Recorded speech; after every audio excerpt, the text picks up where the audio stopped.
Kredit merupakan fasilitas keuangan yang memungkinkan seseorang atau badan usaha meminjam uang untuk membeli produk dan membayarnya kembali dalam jangka waktu yang ditentukan dan dikenakan bunga. Unsur kredit yang pertama ada kepercayaan. Kepercayaan berarti sebuah keyakinan pemberi kredit kepada penerima kredit dalam memberikan pinjaman, baik itu uang, jasa, barang, dan objek kredit lainnya. Keyakinan tersebut berupa rasa yakin bahwa barang yang dikreditkan akan diterima kembali di waktu yang sudah ditentukan. Kedua, ada kesepakatan. Kesepakatan sebagai unsur kredit dituangkan di dalam sebuah kontrak bisnis.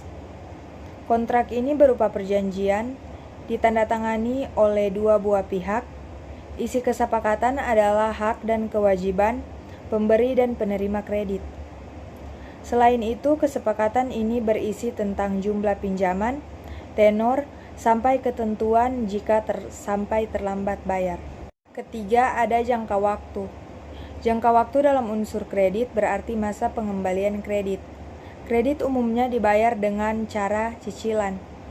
Umumnya, pembayaran cicilan dilakukan setiap sebulan sekali di tanggal yang sudah ditentukan dalam unsur kesepakatan. Keempat, ada resiko. Resiko kredit pertama terjadi karena debitur dengan sengaja tidak membayar cicilan, meski mampu melakukannya. Risiko kerugian kedua terjadi karena debitur memang tidak bisa membayar karena hal yang di luar kendali.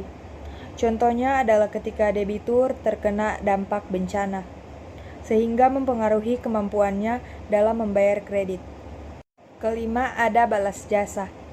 Kreditur akan mendapat keuntungan atas kredit yang diberikan. Keuntungan ini merupakan unsur yang disebut sebagai balas jasa. Keuntungan ini juga berfungsi sebagai pendapatan atas penyetoran kredit tersebut. Tujuan kredit yang pertama mencari keuntungan. Jelas bahwa kredit merupakan fasilitas keuangan yang bisa menghasilkan keuntungan. Biasanya keuntungan ini berupa bunga yang diterima bank sebagai balas jasa karena telah menyediakan dana. Berikutnya dapat membantu usaha nasabah, di mana pihak bank akan menyediakan dana bagi masyarakat yang memerlukan dana, baik untuk investasi atau modal usaha. Dalam hal ini, bank maupun masyarakat saling memberikan keuntungan. Terakhir, membantu pemerintah, di mana semakin banyak kredit yang disalurkan bank, artinya terjadi peningkatan kucuran dana dalam rangka pembangunan di berbagai macam sektor.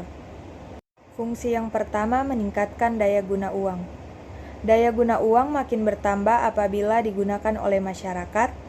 Karena itu, bank tidak hanya menyediakan layanan simpanan, layanan pinjaman diluncurkan agar uang tetap produktif dan menghasilkan keuntungan bagi bank.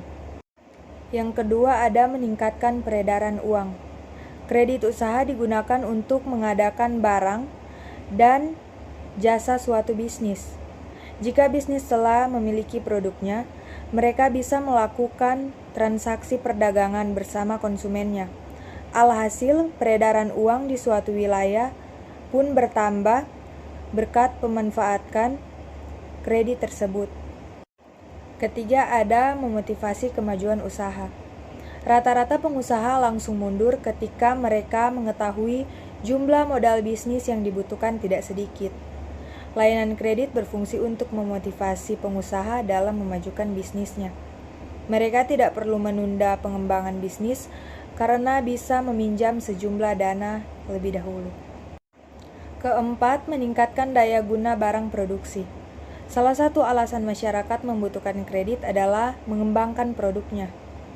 Bantuan kredit dari perbankan berguna sebagai modal untuk meningkatkan kualitas produk. Pengusaha bisa menggunakan bahan baku dengan mutu terbaik sehingga daya guna barang pun bertambah. Kelima, meningkatkan stabilitas ekonomi. Kredit juga digunakan untuk penyaluran barang-barang ekspor hingga ke pasar luar negeri.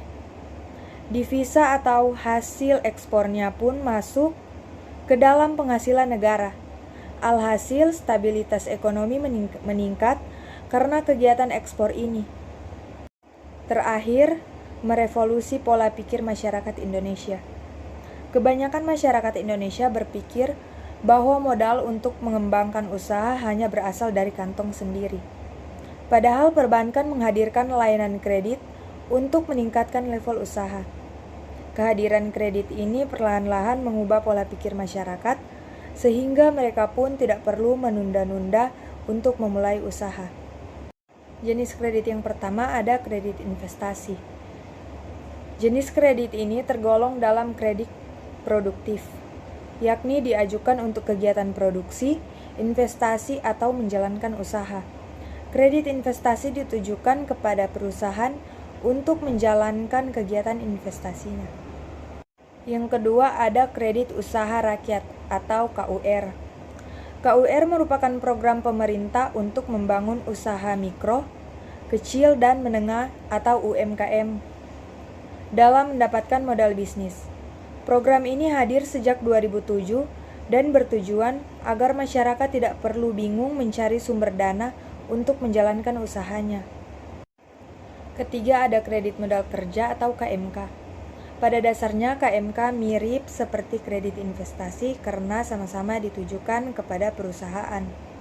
Perbedaannya terletak pada jangka waktu yang diberikan dalam melunasi kreditnya. KMK digunakan untuk membiayai kebutuhan perusahaan secara jangka pendek seperti pembayaran utang, pemberian gaji karyawan, pengadaan stok barang, dan lain-lain. Keempat ada kredit perumahan. Bank juga menyediakan kredit perumahan untuk membantu nasabah yang ingin memiliki properti seperti rumah, ruko, gedung, dan sebagainya. Anda harus menyediakan jaminan berupa sertifikat rumah atau bentuk aset lainnya untuk memperoleh pinjaman ini, serta melalui proses wawancara bersama pihak bank. Dana tersebut langsung dibayar untuk melunasi biaya pembelian rumah, dan Anda cukup melunasi cicilan sesuai kesepakatan. Kelima ada kredit kendaraan bermotor. Jadi sesuai namanya, kredit kendaraan bermotor digunakan untuk membeli moda transportasi pribadi beroda 2 atau 4 kecuali truk. Anda bisa membeli kendaraan baru atau bekas berbekal dana dari kredit ini. Kredit kendaraan juga membutuhkan jaminan berupa kendaraan yang dibeli.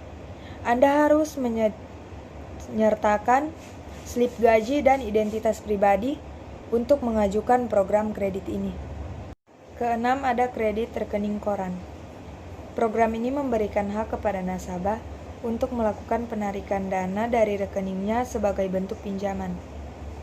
Anda harus melakukan kesepakatan bersama pihak bank ini dan menentukan jumlah plafon sebelum memanfaatkan pinjaman rekening koran. Ketujuh ada installment loan. Program ini sering menjadi pilihan opsi pembayaran cicilan nasabah pada umumnya. Prosedur sederhana, Anda mengajukan pinjaman ke bank, kemudian melakukan pembayaran cicilan pokok beserta bunganya sesuai kesepakatan. Jika terjadi keterlambatan, Anda akan mendapat denda dari pihak bank. Total angsurannya bersifat konstan alias tidak berubah signifikan. Karena jumlah cicilan pokoknya meningkat dan suku bunganya menurun sehingga berjalan periode pinjaman. Kedelapan ada kartu kredit. Bank mengeluarkan kartu kredit sebagai fasilitas pinjaman kepada nasabah secara individu.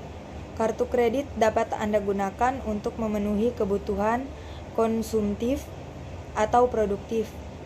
Anda harus mengajukan permohonan kartu kredit, kemudian menunggu persetujuan pihak bank untuk memanfaatkan program kredit ini. Pembayaran kartu kredit biasanya ditagih setiap bulan dan disertai suku bunga pinjaman sesuai kesepakatan yang berlaku. Kesembilan ada kredit dengan jaminan. Program kredit ini mengharuskan Anda untuk menyediakan jaminan berupa deposit, properti, kendaraan, aset, atau barang berharga lainnya. Anda akan mendapatkan berbagai kemudahan melalui program pinjaman dengan jaminan, seperti suku bunga kecil dan tenor pembayaran lebih panjang. Resikonya, aset tersebut akan disita oleh bank apabila gagal terbayar. Terakhir, ada kredit tanpa anggunan atau KTA.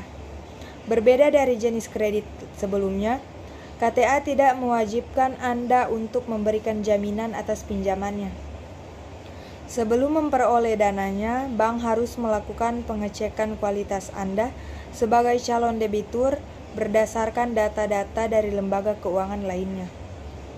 Proses pencairan dana lebih cepat karena bank tidak perlu melakukan pengecekan aset sebagai jaminannya. Jaminan kredit pertama sebagai pengamanan pelunasan kredit. Fungsi jaminan kredit untuk mengamankan pelunasan kredit muncul pada saat kredit dinyatakan sebagai kredit macet. Bila di kemudian hari debitur ingkar janji, yaitu tidak melunasi utangnya kepada bank sesuai dengan ketentuan perjanjian kredit, akan dilakukan pencairan atau penjualan atas objek jaminan kredit yang bersangkutan. Hasil pencairan jaminan kredit tersebut selanjutnya diperhitungkan oleh bank untuk pelunasan kredit debitur yang telah dinyatakan sebagai kredit macet. Jaminan kredit yang kedua sebagai pendorong motivasi debitur. Umumnya sesuai dengan ketentuan masing-masing bank, nilai jaminan kredit yang diserahkan debitur kepada bank lebih besar dibandingkan nilai kredit yang diberikan bank pada debitur yang bersangkutan. Dengan adanya peningkatan jaminan kredit berupa harta milik debitur yang bersangkutan, takut akan kehilangan hartanya tersebut. Hal ini tentunya memberi motivasi pada debitur untuk menggunakan kredit sebaik-baiknya, serta mengelola kegiatan usaha dan kondisi keuangan secara baik, sehingga dengan segera dapat melunasi kreditnya agar dapat menguasai kembali hartanya.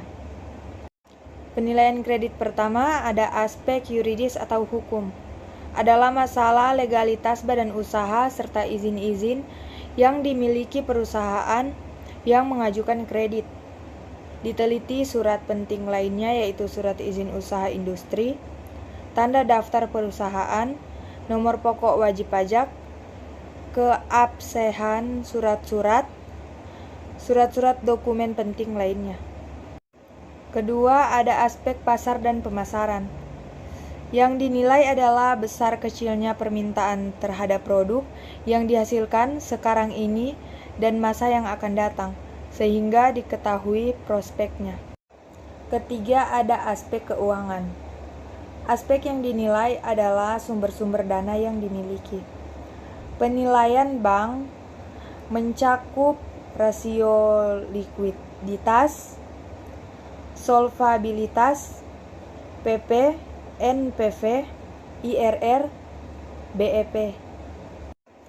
Keempat, aspek teknis atau operasi. Aspek yang berkaitan dengan produksi, lokasi, dan layout, seperti kapasitas mesin yang digunakan. Kelima, ada aspek manajemen, menilai struktur organisasi perusahaan, sumber daya manusia yang dimiliki, serta latar belakang pendidikannya.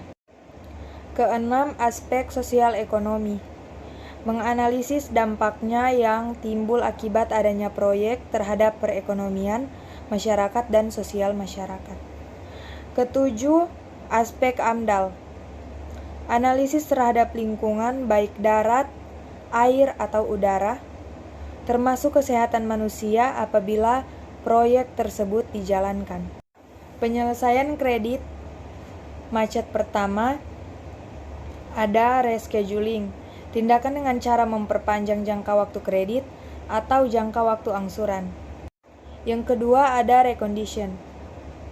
Bank mengubah berbagai persyaratan yang ada, seperti kapitalisasi bunga, pembebasan pembayaran, penurunan suku bunga, atau pembebasan bunga.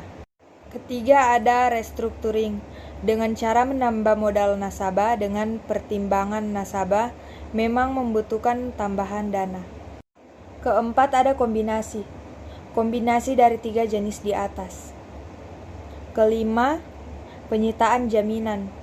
Jalan terakhir apabila nasabah benar-benar tidak punya iktikat baik maupun tidak mampu lagi membayar utangnya.